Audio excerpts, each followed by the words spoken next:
Jutzpah Chilensis.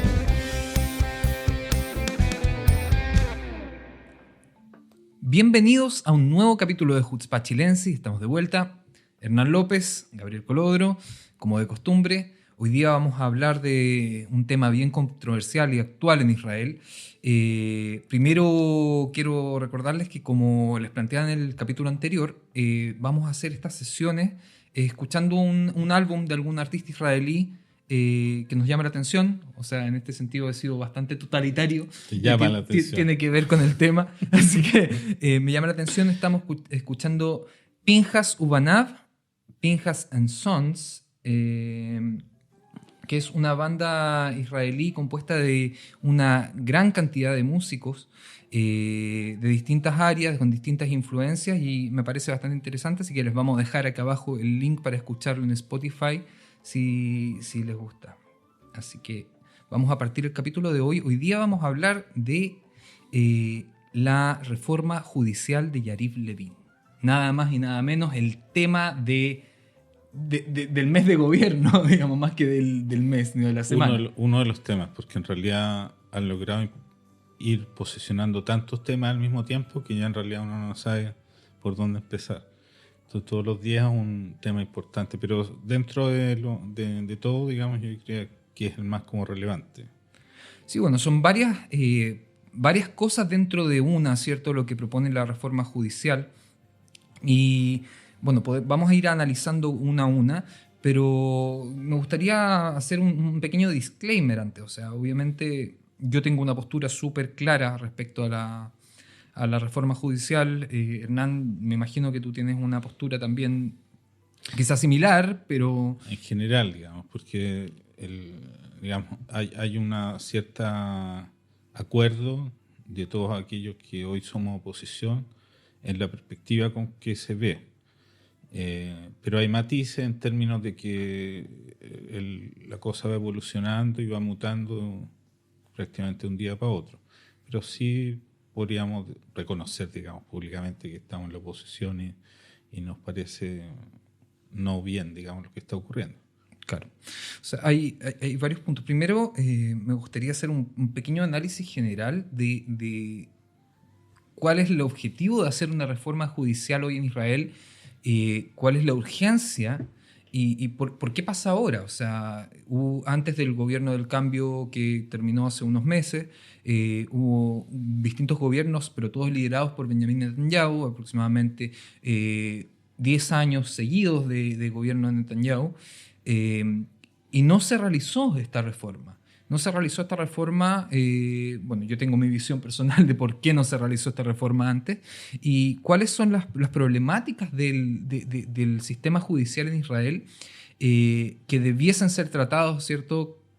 Y que marcan una necesidad de reformar. O sea, el sistema judicial en Israel no es perfecto hoy día, tiene bastantes problemas, sobre todo en la inmediatez del trato de los juicios, en la cantidad de años muchas veces que toma llegar a una resolución, etcétera, etcétera. Espérate, yo igual, como yo no soy experto y del tema conozco menos que Gabriel, yo voy a jugar el rol del israelí común y corriente, digamos, que quizás esté más cerca de lo que el auditorio hoy día, con la posición del auditorio. O sea, lo primero que hay que explicar, yo creo, es que en Israel no hay una constitución. Hay una serie de leyes esenciales que se escribieron al principio, en la creación del Estado, que en realidad son muy generales, y cosas que en otros países son claras, como la división de los poderes del Estado. En Chile, por ejemplo, es como algo que te enseñan en los ramos de educación cívica, digamos, que los poderes están separados y te explican también de qué manera están separados. En Israel eso no está explicado en las leyes generales. Entonces, lo que ha ocurrido con el correr de los años es que los tribunales han generado jurisprudencia y han ido construyendo de a poco un cuerpo de leyes que permite que el Estado funcione ordenadamente. Y eso funcionó bien en tanto no hubo conflicto entre los poderes del Estado. Ahora, surgió en los años, en la época del juez Barak, que en realidad él fue juez durante muchos años, entonces como difícil desde cuándo, pero digamos, él como presidente de la Corte Suprema entendió que cuando había un conflicto entre una ley que proponía el Parlamento, la Knesset en hebreo, y estas leyes fundamentales, quien debía dar su opinión y decidir eran la Corte Suprema. Entonces se estableció lo que en Israel se conoce como Bagatz, que es como el juicio de la Corte Suprema respecto a un tema específico. Y otra vez lo explico. Lo conversamos un poco el capítulo anterior respecto a al caso de Aryeh Deri, quien fue, digamos, nominado como ministro en dos ministerios por Benjamin Netanyahu, y justamente Bagatz decidió, utilizando una cláusula especial de la que vamos a hablar más en profundo en unos minutos, la cláusula de razonabilidad, ya me acuerdo cómo se dice, digamos, no aceptar esta nominación por su pasado criminal y sus recientes antecedentes criminales también. Ahora, estas como conflictos de constitucionalidad, por llamarlo de alguna manera, no han sido tan comunes como podría pensarse. Si bien es cierto, se ha apelado al Bagatz muchas veces, que la Corte Suprema haya dictado una opinión en contra de la Knesset, en contra de lo que decía la Knesset o cancelando una ley de la Knesset, ha ocurrido 22 o 23 veces en la historia de Israel. O sea, no es algo tan común. A pesar de que es cierto que está siempre en la mente del israelí o del político israelí o de la cultura política israelí, que siempre eventualmente uno podría llegar a Bagatz, Acá está, la Corte ha vetado solamente 22 leyes desde 1990. Así que no es tan terrible como parece. Ahora, desde la perspectiva del ciudadano, el sistema judicial presenta obviamente falencias. Entonces, cuando tú le dices al israelí común que si es necesario o no hacer una reforma, que es la pregunta que el político populista hace, la pregunta retórica, digamos, la gente tiende a decir que sí, ¿por qué? No porque piense que el conflicto entre el judicial y el legislativo tenga que resolverse así o así, sino porque el sistema judicial no da abasto a la cantidad de problemas que hay en la sociedad. Hay un comentario, un trabajo que hizo la periodista Lucy Harris, que me parece interesante en términos que decía, ella se cuestionaba que no tenía la reforma que proponía el gobierno. Y no tenía cosas tan importantes, por ejemplo, como el servicio gratuito a los ciudadanos. O sea, hoy día si a ti te ocurre algo y entras en un proceso judicial, si bien es cierto, tienes, entre comillas, un derecho a un servidor público, no en todos los casos, pero en la mayoría, en la práctica hay muy pocos abogados. Entonces, si tú no tienes dinero para financiarte un abogado propio, estás en indefección muchas veces. Entonces, eso al ciudadano común israelí le ha pasado alguna vez y dicen, sí, obviamente hay que cambiarlo. Pero no es eso lo que está hablando el gobierno. Claro, eso no está planteado en la reforma judicial. Entonces hay una confusión entre la opinión pública o la gente de la calle que te dice, sí, hay que mejorar esto, hay espacio para mejorar, porque claro, hay espacio para mejorar, pero no es eso lo que está diciendo el gobierno de Netanyahu. Claro, mire, yo creo que deberíamos partir, porque son 4 puntos clave que se quieren reformar, y quiero partir con la elección de jueces. La elección de jueces, en este momento se compone son 3 jueces, los que eligen, digamos, los jueces de la Corte Suprema, son 3 jueces de la Corte Suprema, 2 ministros de gobierno, 2 miembros de la Knesset, uno de la coalición y uno de la oposición, 2 representantes del Colegio de Abogados. ¿ok? Que es un escenario bastante, digamos, heterogéneo. O sea, tienes, la comisión es presidida por el ministro de Justicia del gobierno.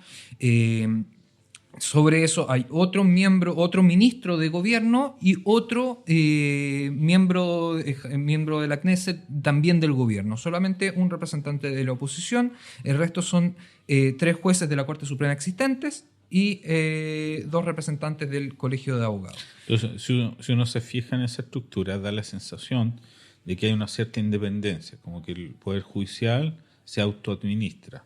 Entonces ahí entráis como una interpretación valórica, que podéis considerarlo como bueno o como malo, digamos. Alguien que, como nosotros, viene de Chile, le parece más o menos razonable que ¿Sabes cómo funciona en Chile? los jueces proponen una terna y... O sea, hay una cosa que se llama cinquena. La cinquena está compuesta justamente por miembros de la Corte Suprema.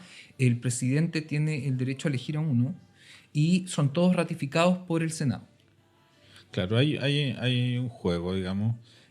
Ahora, lo que critican la gente del nuevo gobierno, y por eso quieren reformarlo, es que dicen que el Poder Judicial está politizado y que está dominado por la izquierda. Pongamos esa frase entre comillas. Claro. Ahora, ¿por qué ellos dicen esto?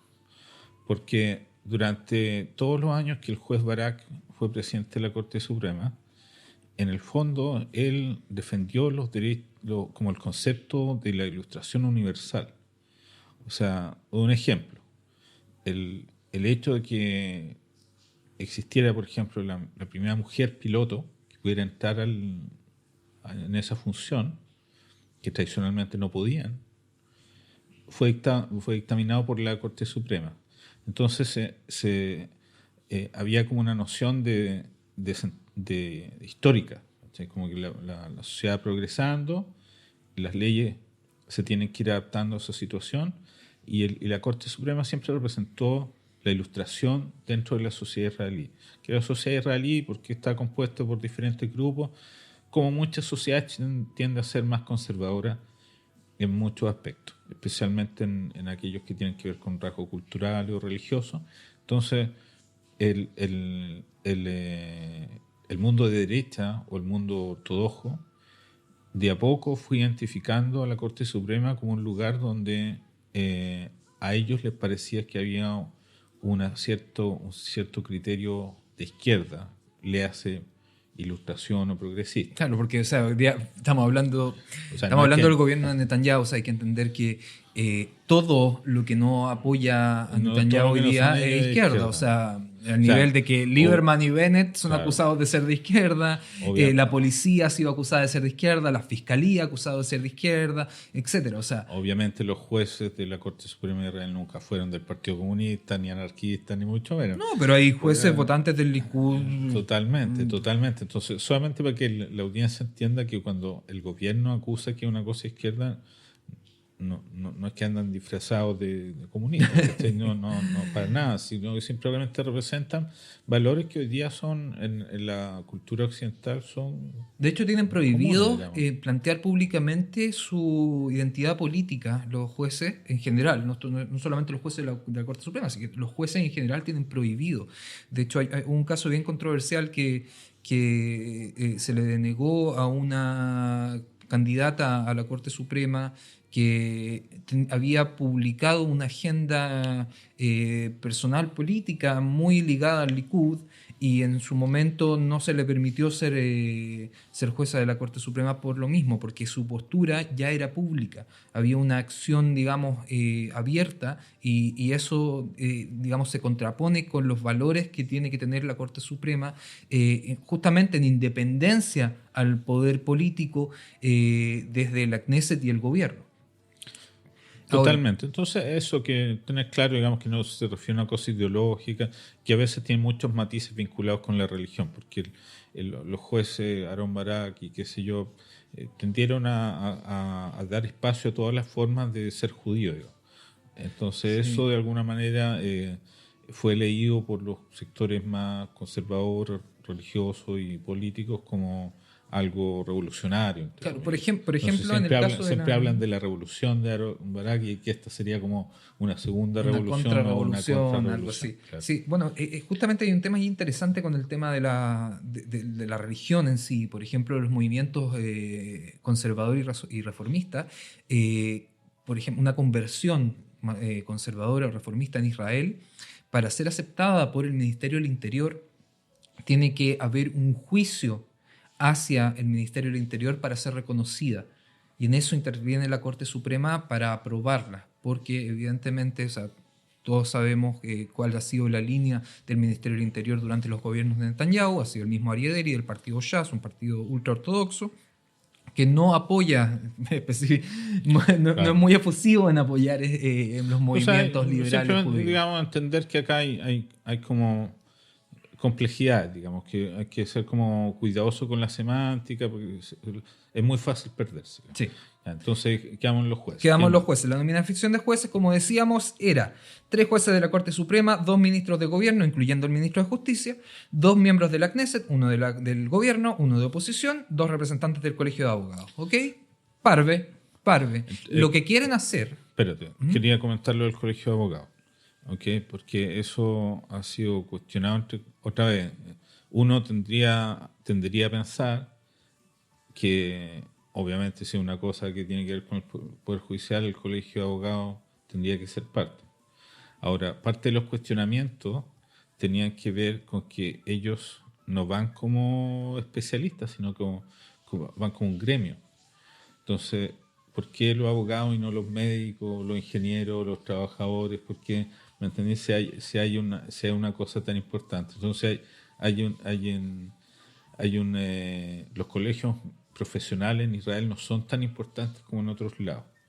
Y el colegio de abogados en Israel tiende a estar ligado con ciertas oficinas de abogados.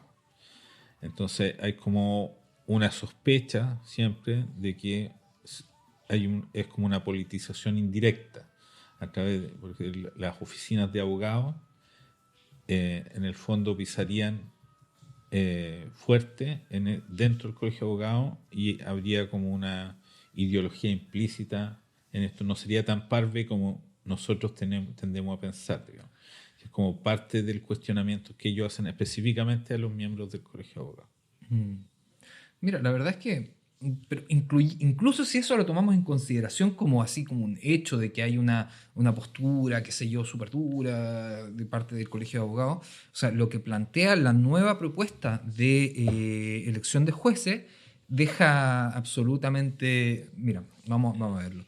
Lo que proponen son 3 ministros del gobierno, 2 miembros de la Knesset del gobierno, digamos de la coalición de gobierno, 2 representantes públicos elegidos por el gobierno, 1 miembro de la oposición y 3 jueces. O sea, aunque los jueces de la Corte Suprema no estén de acuerdo con las nominaciones y los apoye el miembro de la Knesset de la oposición, ya hay 7-4. Claro, o sea, hay una imposibilidad de imponer lo que el gobierno quiere. No, por el contrario. El gobierno es el que impone Hay una imposibilidad, digamos, de ir contra lo que Claro. el gobierno quiere. Eso quise decir. 7-4. No hay, las matemáticas son simples. Claro. Ahora, aquellos que defendemos el sistema antiguo o que criticamos este tipo de reforma, entendemos que no es solo que hay un desbalance, sino que también es una forma directa de politizar el asunto, porque hoy día está gobernando la derecha y mañana puede estar gobernando la izquierda o cualquier otro grupo político. Y lo que en la práctica se genera es que el grupo dominante es el que se hace, coapta el poder judicial.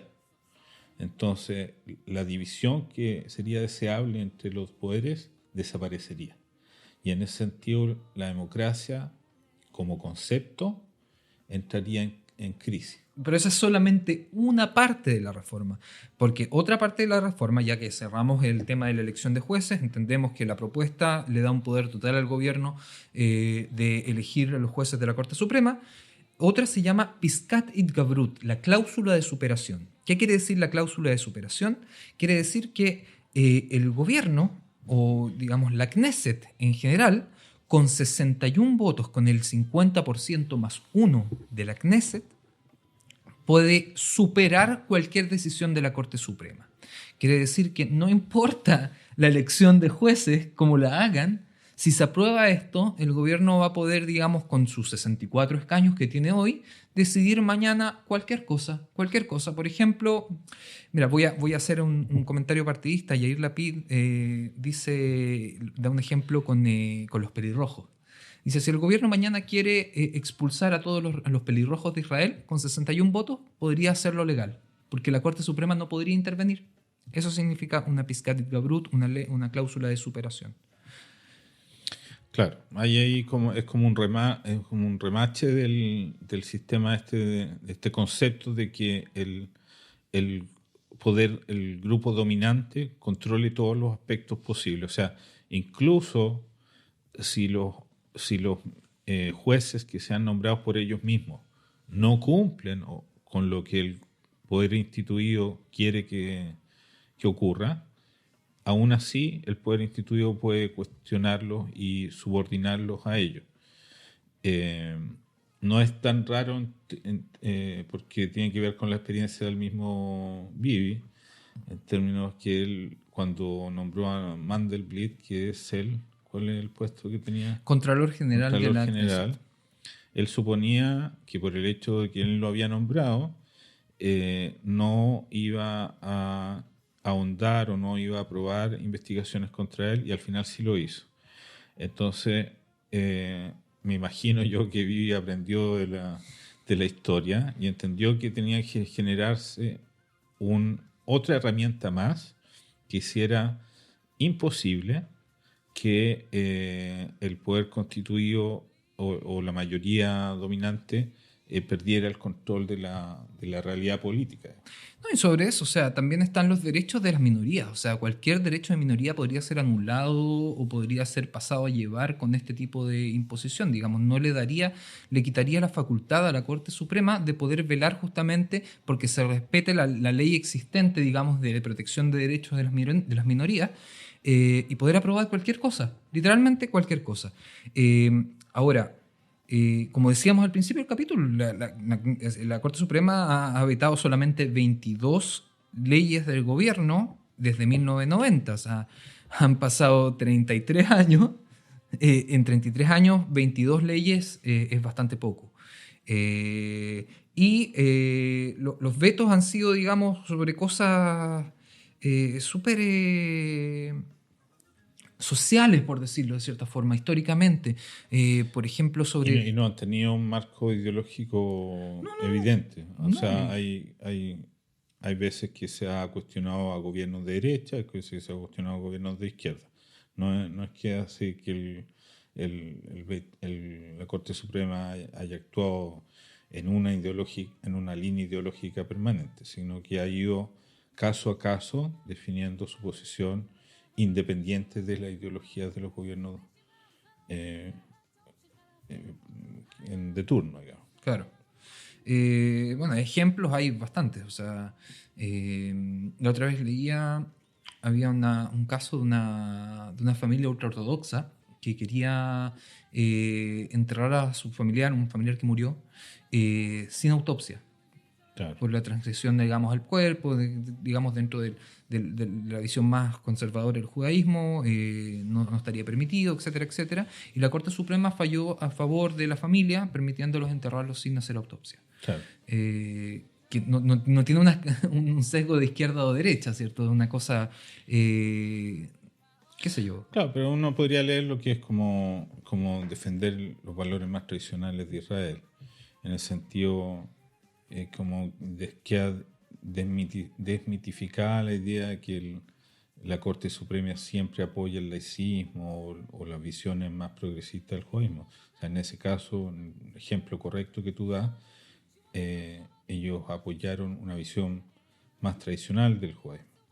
Así que no hay ahí un elemento importante, como tú decías, que la defensa de las minorías, que es algo que los constitucionalistas, la gente de los profesores universitarios y la gente de las leyes en general han insistido muchísimo, que el concepto este de que es la mayoría la que define qué se hace en Israel, no llena la idea de democracia, que la idea de democracia es más bien un sistema que garantiza que las minorías no sean avasalladas por el poder dominante.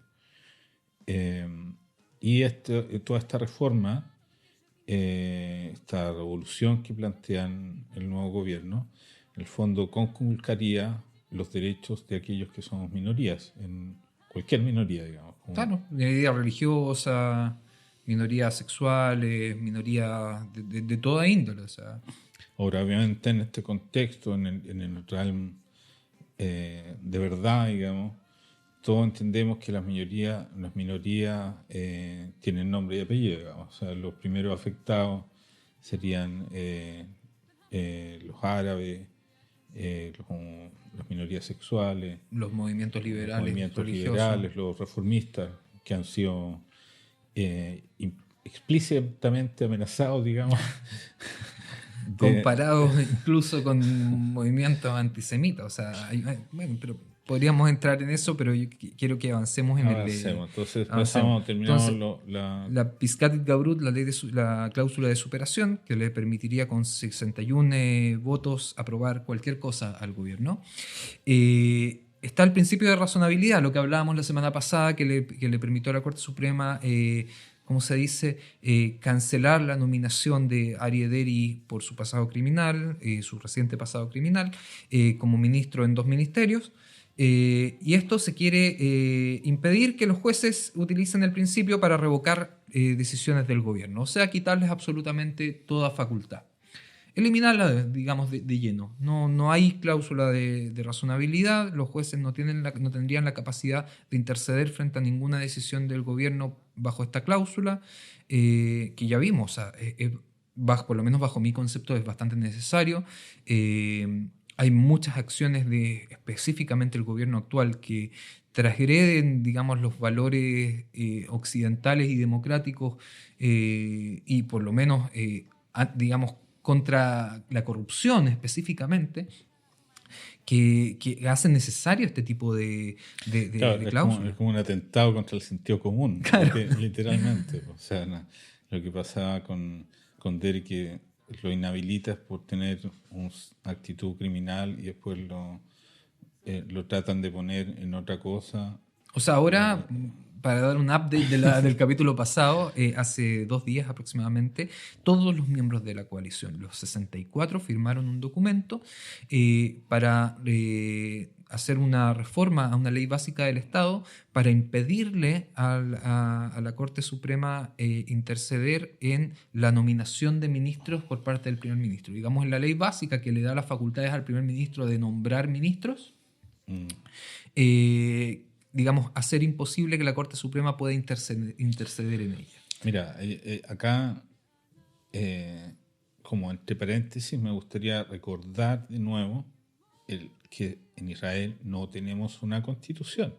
Entonces, si este poder constituyente o poder esta facultad legislativa, el judicial, entre comillas, desaparece, es súper complicado. O sea, en cosas que son en otros países elementales, por ejemplo, que todos los ciudadanos somos iguales, podría no ser así. En Israel no está escrito. Entonces, si desaparece esta opción, efectivamente podríamos dejar de ser iguales a nivel teórico y pasar a ser desiguales, que es lo que están. O sea, hay realmente una cosa muy, muy peligrosa. O sea, muy, muy peligrosa poner todo ese poder en el gobierno, en el grupo dominante, particularmente si tiene un grupo dominante que no parece ser demasiado criterioso, digamos, como es la situación actual. Entonces hay justificadas razones para entender que todos estemos tan nerviosos. Sí, bueno, después me gustaría hablar un poquito de cuáles han sido las implicancias sociales de todo este tema.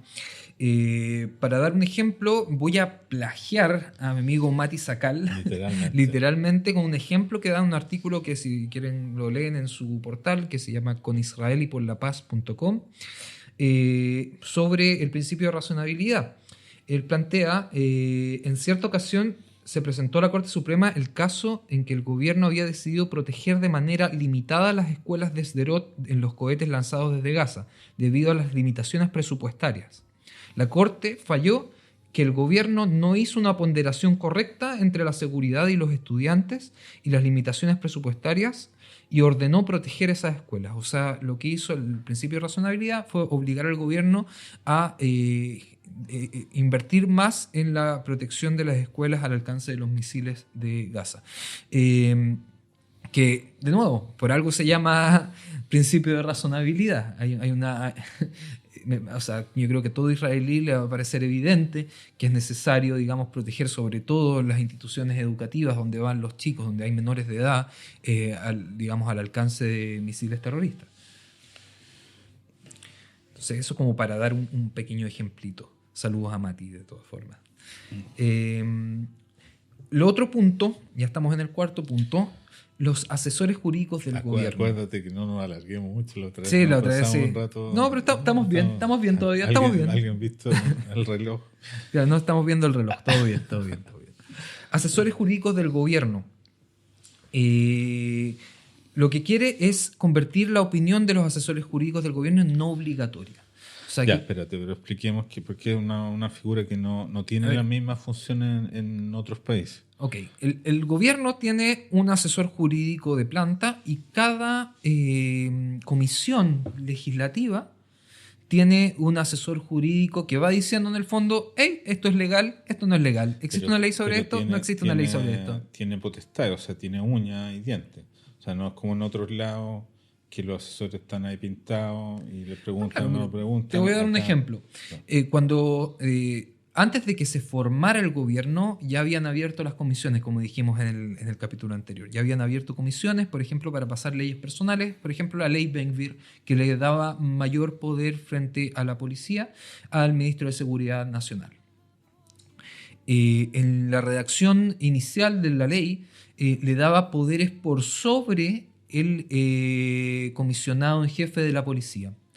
Esto fue corregido por la asesora legal de la comisión y se eliminaron o modificaron algunos artículos de la ley propuesta para, si bien se le dio algunos poderes por sobre, digamos, lo que existía de lo que era el Ministerio de Seguridad Interna, no se le otorgó el poder total sobre el ministerio por sobre el comisionado de policía, justamente porque la asesora, en ese caso era mujer, la asesora jurídica del gobierno, planteó que esto no se interponía a las bases jurídicas de lo que implicaba la razón del ministerio y otras varias leyes, digamos, generales, leyes básicas, etcétera, ya aprobadas. Entonces, el rol es justamente guiar a los legisladores en qué se puede hacer y cómo. Entonces la intención de la reforma es básicamente quitarle los dientes y las uñas a los asesores y dejarlo en función del poder mayoritario, ¿no? Entonces otra vez volvemos al peligro de la democracia, al peligro, el peligro en que caería la democracia de desdibujarse. Constantemente estaríamos en un espacio donde el poder dominante sería el que interpretaría las leyes sin ningún contrapeso.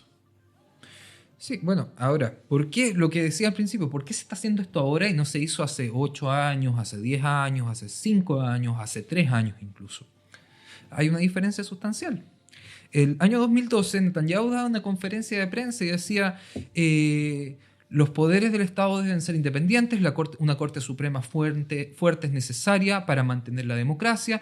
Veamos cuáles son las características de las dictaduras, que el Poder Judicial no pesa, el Poder Judicial no es independiente. Si vemos todo país con una democracia débil, decía Netanyahu en 2012, que todo país con una democracia débil tiene una Corte Suprema no eficaz, tiene una Corte Suprema no independiente y no lo suficientemente fuerte.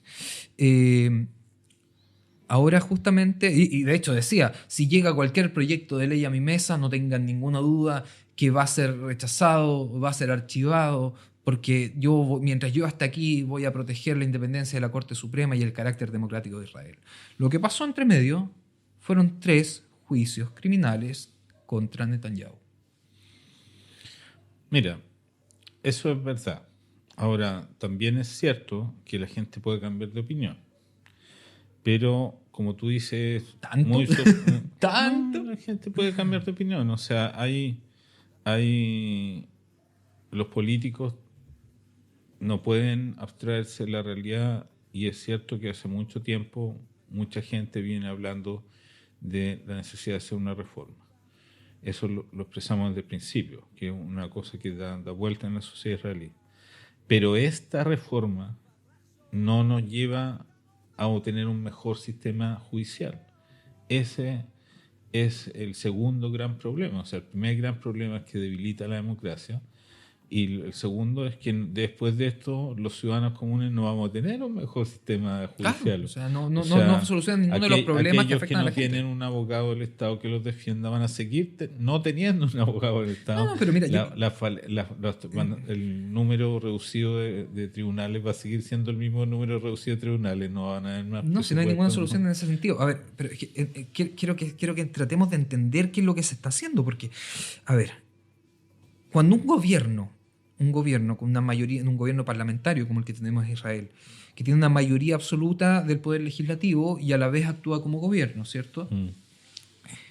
También tendría el control absoluto de la nominación de jueces, de que cualquier decisión de la Corte Suprema pueda ser anulada, pueda ser sobrepasada, que la asesoría legal, digamos, para el gobierno proporcionada por el Poder Judicial no tenga ninguna validez, le da un poder absolutamente totalitario al gobierno. O sea, podrían decidir mañana, no lo tomen por favor como que esto es una profecía ni que creo que va a pasar, pero fácilmente con esta reforma ellos podrían decidir mañana que el gobierno va a cancelar las elecciones y Netanyahu va a ser el primer ministro para siempre y legalizarlo.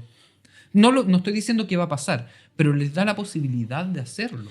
Yo no creo que vaya tanto en ese sentido, tampoco, pero sí creo que hay, por la constitución del gobierno actual y por en general la evolución del voto, lo que hablamos en el capítulo anterior, las visiones o las interpretaciones religiosas de los problemas sociales van a encontrar un espacio desproporcionado. ¿A qué me refiero con desproporcionado? O sea, hoy día se está planteando la posibilidad de que los tribunales rabínicos extiendan sus funciones a temas civiles. ¿Ok? Aquellos que están en Chile se acordarán de los debates en la Asamblea Constituyente, de la inserción de legislaciones particulares de los pueblos aborígenes. Acá no estamos hablando de los pueblos aborígenes, pero sí interpretaciones religiosas de lo que debe ser el mundo civil. Entonces ahí vamos a entrar en un escenario que, si bien no es nuevo, va a estar en un contexto nuevo, que no va a haber posibilidad de cambiar las cosas o de las minorías ser protegidas. Voy a dar un ejemplo que escuché también curiosamente, una mujer religiosa. Si el día de mañana el mundo político decide que debe invertirse en educación universitaria segregada. ¿A qué me refiero con segregada? Hombres y mujeres separados, como claro, lo ve el mundo cultural ortodoxo como necesario. Ellos lo defienden como que es parte del mundo judío o la democracia judía que ellos ven. Esta mujer, que era una académica, decía dos cosas interesantes. Una, que los ortodoxos que hoy día estudian en la universidad, decía tres cosas. Pueden hacerlo, si quieren. Ese modelo ya existe, no es necesario ampliarlo. Pero si lo ampliaran como están tratando de hacer, no estarían tampoco escuchando lo que los mismos estudiantes ortodoxos definen como prioridades. Porque dentro de las 5 cosas que los estudiantes ortodoxos definen como prioridades, están las 6. Claro. Porque obviamente la primero es que ellos quieren mejores capacitación, mejores sueldos, mejor inserción, tienen varias cosas que tienen que ver con que les vaya mejor como profesionales, que es obviamente lógico. Claro, o sea, también estamos hablando de una minoría dentro del mundo ortodoxo. O sea, totalmente, en muchos recursos dedicados a algo que... Ahora, la última cosa que ella decía, que iba a haber una discriminación implícita y que no está visualizada. Tú da un ejemplo. Cualquier persona que estudia en la universidad tiene que ir a hacer una investigación en la biblioteca. ¿Okay? Si tú haces una biblioteca segregada, hombres y mujeres, ¿Tienes horario? tenía horario o día. Okay. Digamos, supongamos que los días a la Universidad de Tel Aviv, los días martes pueden ir las mujeres. ¿Okay? Y cualquier estudiante o persona que haya pasado por la universidad entiende que no funciona así. No. Tú necesitas más tiempo para ir a un tiempo más libre, y entonces van a limitar, y las mujeres ortodoxas que estudian en la universidad se van a ver discriminadas, porque no van a poder ir los días que estén los hombres, que van a ser obviamente los más días. Entonces, algo que a primera vista podría pensarse que es bueno para el mundo ortodoxo, en el fondo va a terminar siendo pésimo para las mujeres académicas ortodoxas. Claro. No sé, el cual no está cumpliendo ningún objetivo. O sea, la sociedad no va a tener mejores profesionales, desde la perspectiva de ellos no va a ser más alágica porque no se van a invertir bien los recursos, y las mujeres del mundo ortodoxo académico van a estar en una posición desmejorada. Entonces, cuando ocurra eso, ¿a quién van a apelar? Claro, no hay nadie. No tenía que alegarle. No hay nadie. Ese es justamente el tema. Bueno, esto tenía una reacción no suave. Me imagino que la mayoría de nuestros auditores lo ha visto. Han habido manifestaciones cada sábado en la noche en distintos puntos del país, manifestaciones multitudinarias. Hubo 120.000 personas en Tel Aviv en una ocasión, en otras se hicieron protestas en una decena de ciudades israelíes, justamente contra la reforma judicial. La misma presidenta de la Corte Suprema califica la reforma como un golpe fatal a la democracia. Entonces, tenemos al Colegio de Abogados, a los jueces, a la Corte Suprema misma, toda la oposición, evidentemente, todas las organizaciones civiles de minorías contra esta reforma por el peligro que trae. Incluso otros gobiernos se han manifestado preocupación. O sea, la Unión Europea preguntó, digamos, todavía no dio una opinión explícita, pero dijo que compartíamos valores, tratemos de compartir lo mismo, seguir compartiendo los mismos valores. O sea, hay un tema... Estados Unidos fue más o menos por la misma línea, digamos, ¿no? De que si bien es cierto, otros países no pueden meterse en nuestro problema interno, sí hay hoy día un mínimo común civilizatorio, ¿no? De que hay cosas que se respetan. Entonces, si tú salís de ese marco, ya no soy parte del mundo civilizado, está a hacer otra ¿No? cosa. Y por sobre eso, o sea, yo creo que todo el procedimiento ha sido súper agresivo. O sea, si vemos los primeros debates en la Comisión justamente de Constitución y Legislación, donde se está, digamos, llevando a cabo las conversaciones sobre esta reforma, o sea, las primeras sesiones simplemente le cerraban el micrófono a la oposición. O sea, tienes 7 miembros de la Knesset de la oposición y esos 7 con el micrófono cerrado, sin poder interceder, sin poder hablar, Bueno, expulsándolos uno a uno de la sala de la comisión. toda esta como técnica de tratar de aprobar la reforma por la fuerza la hace aún más sospechosa. Porque si realmente viniera por razones de peso o que si realmente estuvieran convencidos intelectualmente que eso tiene que ser así, lo lógico sería estar abierto a la discusión y arriesgarse al debate. Ahora, como tú bien dices, no lo están haciendo y no están escuchando tampoco a las mayorías o las minorías, no sabemos, que salen a protestar. Y de hecho hoy día estaba mencionando que se va a plantear un proyecto de ley para limitar el derecho de protesta, que ya es una cuestión... El derecho a huelga. El El derecho a protesta todavía no, pero aquí eso yo creo que es súper interesante porque no es solamente conclusión. No es solamente la reforma judicial, eso es lo peor de todo. Aquí hay prácticamente de libros. O sea, si vemos, por ejemplo, casos, no sé, me van a decir que que estoy exagerando quizás, pero me gustaría que pudiesen decir que estoy exagerando. Si vemos el caso de Venezuela. Tomemos el caso de Venezuela. ¿Cómo partió? ¿Qué es lo primero que hizo Hugo Chávez? Reforma judicial. Pero allá hay una constitución. ¿Qué es lo segundo? No sé. Medios de comunicación. Limitar los medios de comunicación. Shlomo Kari, el ministro de Telecomunicaciones de Israel del Likud, ya anunció que van a privatizar el único canal estatal, Kan, y van a cerrar la estación del ejército de radio, que es muy popular en Israel, se llama Galei Tzahal.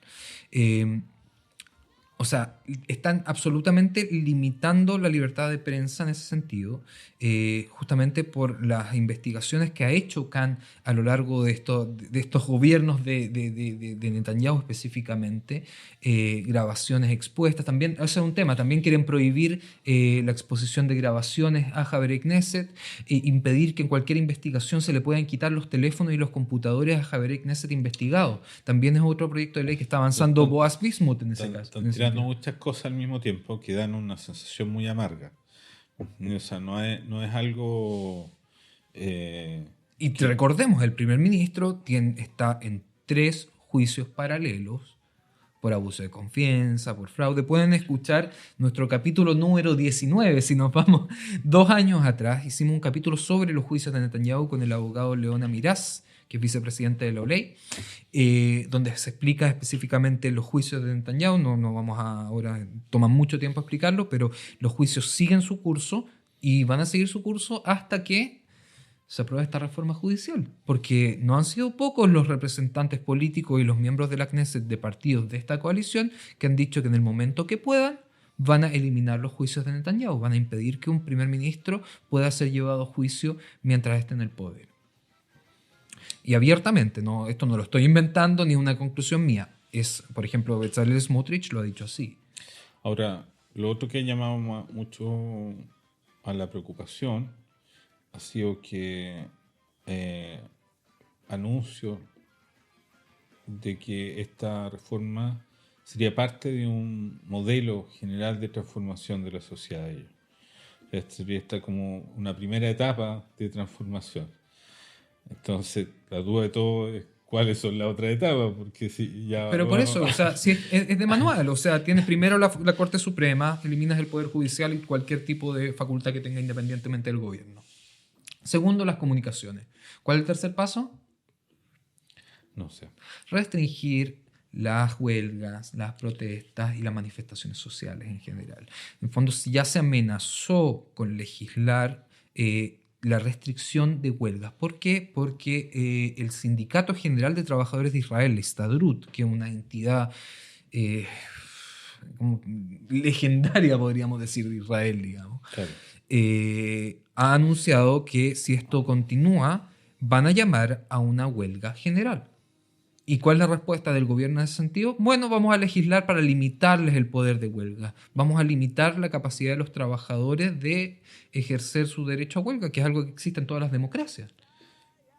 Claro.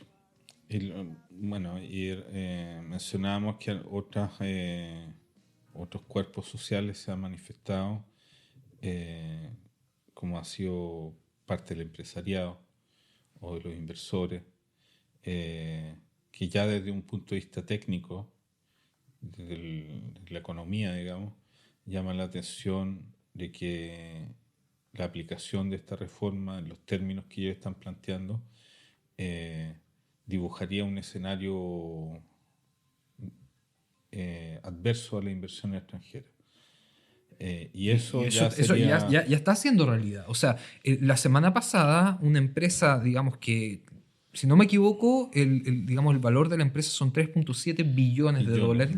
Sí. Decidió retirar toda su inversión de Israel en base a la reforma judicial.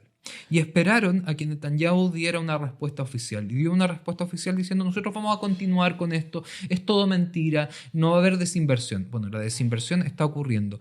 Varios líderes, digamos, CEO de empresas de high-tech israelí, que en el fondo es el corazón económico de Israel hoy día, y es una de las, digamos, la principal, el carro de victoria de Netanyahu por años, digamos, la Startup Nation y todo nuestro poder en el high-tech, etcétera, etcétera, etcétera, una historia de éxito.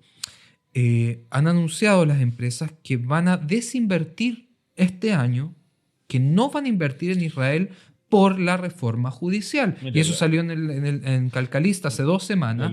Por lo menos 7 ejemplos distintos, 7 empresas. Es que la lógica de ellos es súper simple, porque no es una lógica política. O sea, el tipo dice: mira, si yo pongo mi plata acá, pongo mi empresa acá, mi plata básicamente, porque son financieros, mueven dinero para allá. Yo quiero que se ocurra un conflicto de negocio, hay un cuerpo legal fiable. O sea, Lógico. si mi empresa entra en disputa con otra empresa por dumping, que haya un cuerpo legal que nosotros podamos confiar y que las reglas del juego estén claras. Entonces, lo que está ocurriendo a ellos no les da tranquilidad y prefieren mover su fondo a otros países. Claro, que justamente dan el ejemplo de Hungría. Hungría realizó a través de Orbán una reforma similar, y en varios sentidos, no solamente la reforma judicial, sino que en el fondo la consideración del gobierno de Hungría hoy día es un gobierno totalitario, y por eso hay muchas empresas que no invierten en Hungría por lo mismo. De hecho, Hungría está en centro de Europa y no usa el euro, por ejemplo. Tienen una inflación tremenda, cosa que ya se está viendo acá. Porque también, o sea, esta semana la comenzamos, de hecho, con bajas en la inversión general, digamos, de todos los índices israelíes estaban bajo las expectativas, todos. Es súper complicado porque como el efecto inmediato o la medida inmediata del gobierno fue aumentar las tasas de interés para controlar la inflación. Y al aumentar las tasas de interés nos golpea a todos, porque todos los que están pagando más cantas, que son dividendo, crédito hipotecario. Crédito hipotecario, eso. ¿No es lo mismo? No. Bueno, no soy economista, quedó claro. No, pero los que están pagando sufrieron un golpe inmediato. O sea, tuvieron que empezar a pagar bastante más dinero que antes. Sí. Entonces, en un país que ya está con un nivel de gasto de las familias muy alto, terminar de ponerle la soga al cuello a una parte importante de los deudores. Bueno, y eso lo estamos viendo. O sea, las encuestas, por ejemplo, el Canal 12 realiza encuestas semana a semana sobre las posiciones de la gente, encuestas generales, sobre la reforma judicial. Y vemos semana a semana cómo los números de los votantes del Likud, la gente que se identifica como votantes del Likud, que desaprueban esta reforma judicial, van subiendo, porque, o sea, en la encuesta general el apoyo a la reforma judicial es inferior a un 40%. Y dentro del Likud vemos que por lo menos un tercio de la gente encuestada dice no estar de acuerdo con la reforma. Claro, porque los tipos dicen, en general, por la gente de derecha o la gente que apoyó la Bibi, en el fondo ellos votaron porque Bibi gobernara, no votaron porque hiciera una reforma tal cual la están Claro, haciendo y ellos. tampoco se planteó en campaña. O sea, una reforma tan grande, eso es una de las cosas que se reclamaba.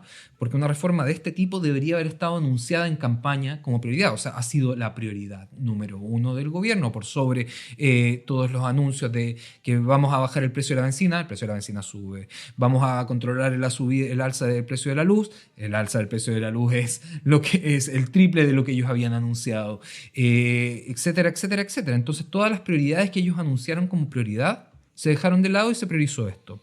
Y la gente se da cuenta, o sea, es evidente, están todos los medios, es el itinerario del gobierno y la prioridad número uno, realizar esta reforma judicial.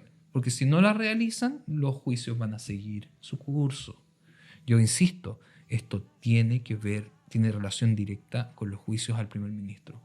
Y lo digo así y tomo toda responsabilidad en decirlo. Tiene una relación directa, es la única vía de escape que queda, por lo menos así lo han anunciado directamente. Y no lo están escondiendo tampoco. No lo están escondiendo. No, no, y no solo el primer ministro, son varios miembros del gobierno que estaban en diferentes tipos de problemas judiciales. Y ellos están realmente tratando de refundar el país en función de sus intereses. Ahora, ¿qué va a pasar? Los vamos a actualizar No los sé, vamos a poner al día. vamos a prender la bolita del futuro. Claro. Pero por ahora...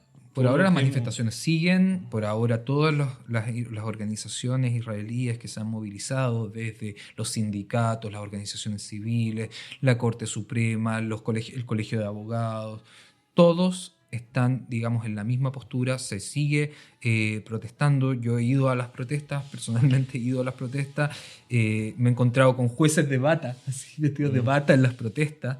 Y se ve todo tipo de personas. Bueno, está también la iniciativa del presidente Herzog, que tampoco... La iniciativa que le sugirió Yair Lapid al presidente Herzog. Pero tengo que decirlo, tengo que decirlo. Bueno, de todas maneras ha sido como tímido. No es como, digamos, es como demasiado general, digamos. No Sí. es como sentémonos a hablar, que es como... Ok. No, la idea que propuesta es generar una comisión presidencial para llevar a una reforma judicial que sea beneficiosa para la gente. Todos están de acuerdo con que es necesario mejorar cosas en el sistema judicial, pero esta no es la forma y las propuestas no mejoran el funcionamiento del sistema judicial. Es súper complicado. O sea, porque lo evidente sería crear una constitución. Pero acá tenemos problemas con los principios básicos de toda constitución. Sí, bueno, aparte que o sea, el interés no está ahí. Con la noción de... Es que... Debiese ser no así. vamos a entrar en eso, pero una pregunta que es como obvia porque Israel no tiene una constitución. O sea, más allá de la tradición británica y lo que tú quieras, tenemos problemas técnicos, porque si tú declararas la igualdad, lo que hablamos al principio, la igualdad total, o sea, eso corre para todo. Bueno, yo creo que dejamos a la gente más deprimida de lo que estaba en este capítulo, así que, pero era necesario hacerla, era necesario hablar del tema. Les voy a recordar que estamos escuchando una banda israelí que se llama Pinhas Ubanav, Pinhas and Sons, lo pueden encontrar en Spotify, vamos a dejar el link acá abajo.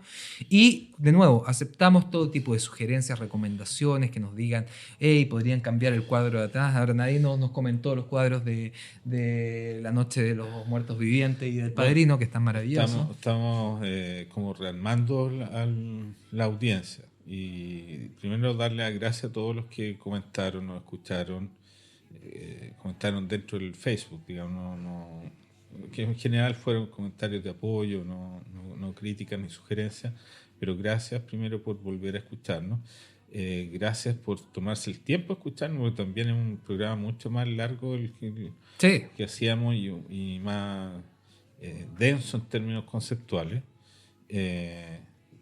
Y somos más feos que somos Ciudad. más feos que Ciudad. Pero creo que aportamos una herramienta nueva. Esa era la idea. Y gracias por darse el tiempo. Y espero que les sea útil. Bueno, amigos, nos vemos la próxima semana. Chao, chao. Chao, chao.